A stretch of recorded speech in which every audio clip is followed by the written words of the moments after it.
युद्ध के मैदान में सबसे खतरनाक हथियार कौन सा है? टैंक, फाइटर जेट, मिसाइल या फिर ड्रोन? शायद आपका जवाब इनमें से कोई एक होगा, लेकिन मिलिट्री एक्सपर्ट्स कहते हैं कि बैटलफील्ड पर सबसे बड़ा साइकोलॉजिकल फेयर किसी मिसाइल या टैंक से नहीं बल्कि एक स्नाइपर से पैदा होता है। लेकिन ऐसा क्यों? क्योंकि टैंक दिखाई देता है, फाइटर जेट की आवाज आपको सुनाई देती है, मिसाइल का धमाका होता है, लेकिन स्नाइपर आपको पता भी नहीं चलने देता कि वो कहां है और कौन है। और जब तक उसकी मौजूदगी का आपको एहसास होता है तब तक बहुत देर हो चुकी होती है। यही वजह है कि दुनिया की लगभग हर मॉडर्न आर्मी अपने सबसे धैर्यवान, सबसे अनुशासित और सबसे सटीक सैनिकों को स्नाइपर बनाती है। नमस्कार, मैं हूं शिखा ठाकुर और आप देख रहे हैं डिफेंस फाइल्स। आज बात उस योद्धा की जो अक्सर दिखाई नहीं देता, लेकिन कई बार उसी की एक गोली पूरी लड़ाई की दिशा और दशा दोनों बदल देती है। सबसे पहले समझते हैं कि आखिर स्नाइपर की जरूरत पड़ती क्यों है। युद्ध में हर टारगेट पर हमला मिसाइल या आर्टिलरी से नहीं होता। कई बार दुश्मन का कमांडर, मशीन गन पोजीशन या फिर ऑब्जर्वेशन पोस्ट ऐसी जगह होता है जहां बिना बड़े नुकसान के केवल एक बेहद सटीक निशाना ही काम करता है। और यही काम करता है स्नाइपर। उसका उद्देश्य अंधाधुंध फायरिंग होता ही नहीं है, बल्कि वन शॉट वन इफेक्ट होता है। तो अब सवाल है कि क्या हर अच्छा शूटर स्नाइपर बन सकता है? तो जवाब है बिल्कुल नहीं। स्नाइपर बनने की ट्रेनिंग दुनिया के सबसे कठिन मिलिट्री ट्रेनिंग्स में गिनी जाती है।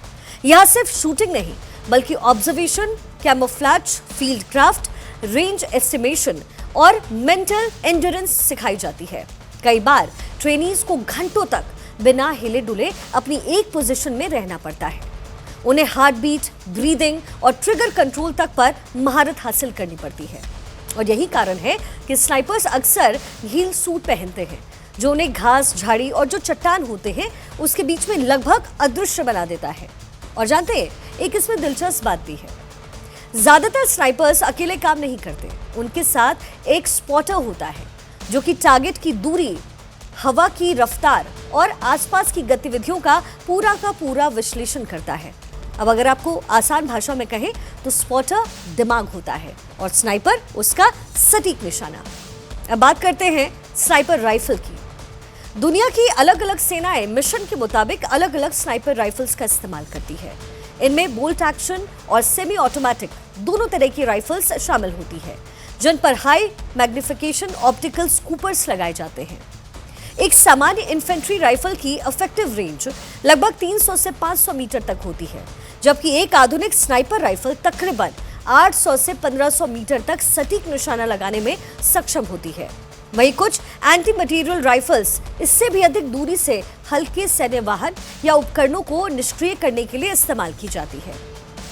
लेकिन दूरी ही सब कुछ नहीं होती है।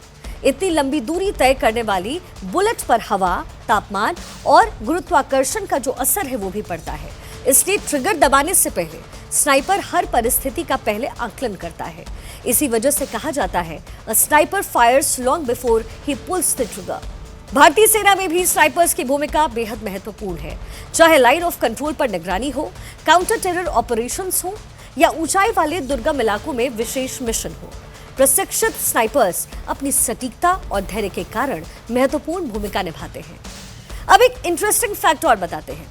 देखिए, दुनिया के कुछ सबसे लंबे कंफर्म स्नाइपर शॉट्स 3 किलोमीटर से भी अधिक दूरी पर दर्ज किए गए।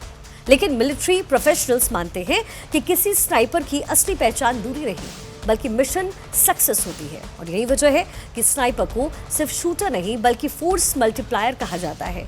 एक प्रशिक्षित स्नाइपर अपनी मौजूदगी भर से दुश्मन की गति को धीमी कर सकता है और पूरे बैटलफील्ड पर साइकोलॉजिकल प्रेशर बना सकता है। लेकिन स्नाइपर की दुनिया सिर्फ एक सटीक निशाने तक सीमित नहीं है। इसके पीछे छिपे हैं ऐसे ऑपरेशन, ऐसी टेक्नोलॉजी और ऐसी सैन्य रणनीतियां जिनके बारे में आम लोगों को बहुत कम जानकारी होती है। तो डिफेंस फाइल्स में हम हर एक एपिसोड में भारतीय और वैश्विक सैन्य ताकत से जुड़ी हुई ऐसे ही अनसुने किस्से, तथ्य और हथियारों की कहानी और उन योद्धाओं की दुनिया आपके सामने पेश करेंगे जो देश की सुरक्षा की सबसे मजबूत ढाल है। मैं हूं शिखा ठाकुर। मिलते हैं डिफेंस फाइल्स के अगले एपिसोड में एक और ऐसे ही विषय के साथ जिसके बारे में आपने शायद सुना तो होगा लेकिन उसे इस नजरिए से कभी जाना नहीं होगा। तब तक के लिए नमस्कार। आप देखते रहिए जी न्यूज़।